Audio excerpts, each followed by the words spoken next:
Bye! Musta? Kada lang.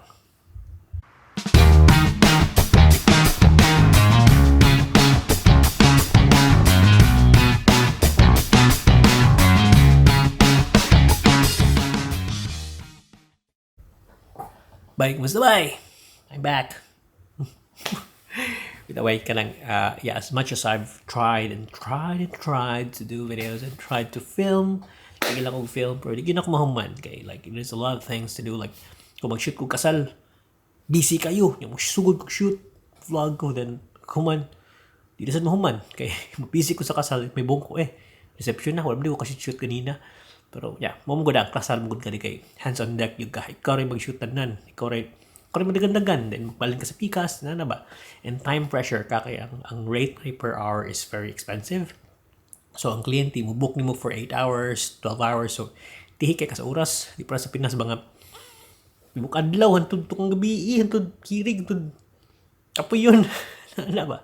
So nga rin, sa katao mahal kayo. Kuha ka sa computer, mahal sa kayo. So imo gyud ang utilize ang time, and ang client is like mo gasto sa imo ha, di sa kapalabisan, like dili ka ng unlimited kay makapoy man saga, and ibot mo sa balay layo sabi ang mga biyahe usahay, so ibot mo sa balay kapoy na ka, baka pa ka sa files, sakay ka sa ligkaugma, mo na laspag na ikaw rin magtrabaho na, so ngari mahal yun siya. So we try our best nga usa na ka shooter. So muna siya mag-shoot ko kasal, di ko ka-vlog kayo, mag-try kong dag camera, pero duha na camera kong dalangan, magdapog ko sa para vlog, may tag na mo video na ako sa vlog, niya ka hilig sa video sa vlog, so makakuha siya nindot nga video na ako. Mao ka diha. So sa dihang nagsige kog so nagsige kog blabber ganina niya, ang camera di ay lobat niya, kalit lang siya paong man, nagsige na siya ribot buang mamot sa na video ato, pero kalimot sa kong ingon. Basta mo ta kong ingon sa inyo ha, bay nga ang rate sa labor nga rin mahal. So kung makuha ka mag-videographer ka, mag-photographer ka na kay assistant, so you're gonna cost more.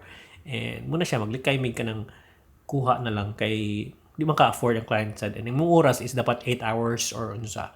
Kay kung usahay, kung muhatag kag unlimited, makapoy ka, and then ang imong effort ang kag photos trabahoon, yeah, you have to put price on yourself. You have to put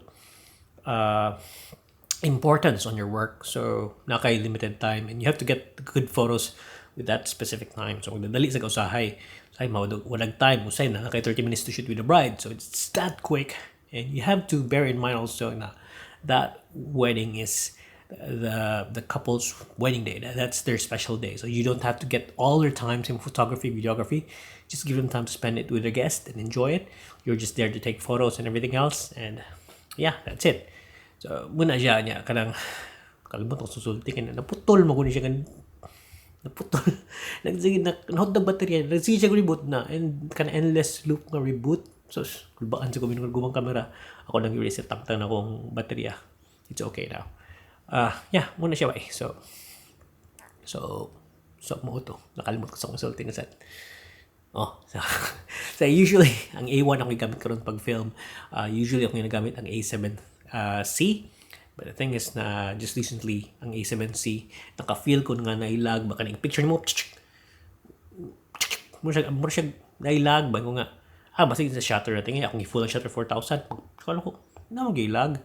Then nag-check ko sa mga forums na nahibawaan ako nga kanang nali siya issue dahil nga mag-lag siya, so imong listag siya katong shutter mechanism, and sa bag-o okay na daw. So mutong ko nga niya kung magkuhan ko kanang tracking focus kanang mag-photo ko, soft press na ko, i-move na kong camera, ipitik ana dapat mo stay na asa ka naka-focus, it has to stay there. Pag ana ko mo disconnect siya, mo reset siya sa tunga, so night time sa hay mo picture ko mo reset sa tunga, mo dili siya mo ang focus ba. So yeah, just realize na issue din ni so mo to akong ipadala for warranty kasi it's gonna go 1 year, I think karong September. And I think 2-year warranty to siya. I bought it second hand pero covered na nila sa warranty, so that should be fine. So mo to siya, ako siyang ipadala niya ko nga may tag maayo to, nakikuha karon sa kuan kay ang service center sad karon imo lang emailan, sila rin mo pick up, sila rin mo gasto sa pick up pa, like Adelaide man, mari lang ka ng taga send ka ng ang postman, Postman, Post guy, or was it Star Trek guy? Kuha na niya akong migo. Yung dalon nga to, yung ship.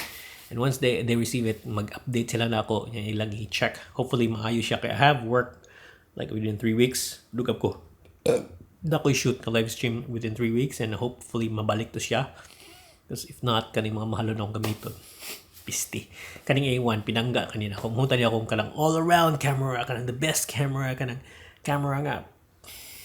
Akong pirming gamiton, kanang travel na ba? Malmalo na ba yun? Then mahal mo kayo ni. Yan, nanisingkin ang presyo. Then pag shoot ng wedding, 50 megapixels, man siya na wala mo siya update katong mugagmay files. Pisti ako sa file eh. So murag di tagam ko gamay kay dag cooking files pila to ka gig bags na ako. Magina update siya karon nga murag pinin ako 24 megapixels or 21 megapixels mikali.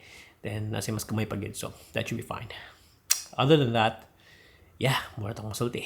Kumusta lang ko ninyo and what dark baka ni kay di mo ko kita sa screen so nagtanaw lang ko sa ngari kini monitor ngari, but other than that, yeah, just want to say hi to you guys and hopefully we'll get more photos done, we'll get more ideas done kay wala ko klarong idea na ako'y kamay idea, but it would take time niya. Busy naman ko sa last semester na ko ron sa university, so I don't know. So mainly kani siya kumusta lang ko ninyo.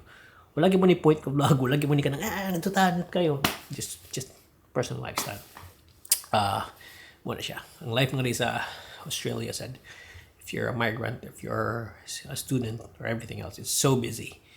It's not like porque nakangari, you have a good car, you have a good house, no, but you have to spend a lot. So you need to work hard para you can pay for the bills. And just like sa Pinas, it's like Pinas, pero I think mas okay siya kaya dako kag halin, but you have to work hard. Like sa Pinas, if you work hard, you get to earn, but ang gasto nga rin is mas dako sad. So you get to earn more maybe kay dollars, but you have to work hard sad kay you pay more. Like pila gud ang house nga rin conversion nimo. Di na lang ko kapoy convert, pero mas mahal. Like palit kag McDonald's, $10 times 38 pesos. So musay 15. So mahal na siya. Mahal gyud kayo. Mag-comic photographer shooter, range from like more or less average $500 ang mga assistant. $500 pila ko sa Pinas, and that's just a few hours. Kung more ka, per hour ka, mahal kayo. So yeah, it's hard, but you can do it though.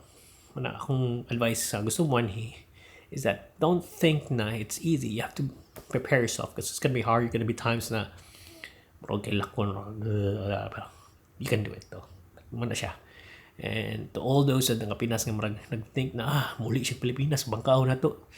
It's not hard. Like ang money nga hindi sa ginapita sa ginakuha lang sa bunga ba iban mangutang niya. Isod biya kay kwartang rin. Nasa may gastuon nun.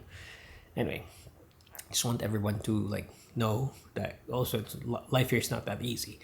And be kind to your friends na murag di sa kumangka, di sa kumakuha niyo ba kay nakigustuhan na ba. Like, don't expect people nga nasa abroad na gasto para nimo or bangkar mo tangan nimo kasi it's not easy. Ano nabot mo din storya. Dapat happy storya. Anyway, wala nang gusto lang niyo ba niya. Mura to. Nakoy idea nga murag video lang, a montage video sa suburbs na rin so that I can show you. But the problem is I might put it sa bisdakvlagger. So I might put it here. Madubli na noon ang post, pero I don't know. We'll see how it goes. Yeah, muna siya. Wala pa man sa mag-monetize kaning Bisaya Bay, so it's okay. Just put more videos of it and don't care. Katong usam rag may pressure ko sa niya. Wala mo kayo travel minsan nag-relax sa last time sa Gold Coast, so wala. By the way, madugayan ng mga stuff kay tagang yun na niya. Di ka basta-basta edit ba. Busy. Nga na ba? And tugnaw siguro mata ni mo alis sudog edit kay tugnaw. Nagblabber na ko ron, so ako lang sa end ngari. We'll see you in the next one. Might put up videos. I don't know. What lang. Okay, sure ka po. But so yan na nakbay. Pero just want to say hi, hello, and kumusta, and hope you have a good day.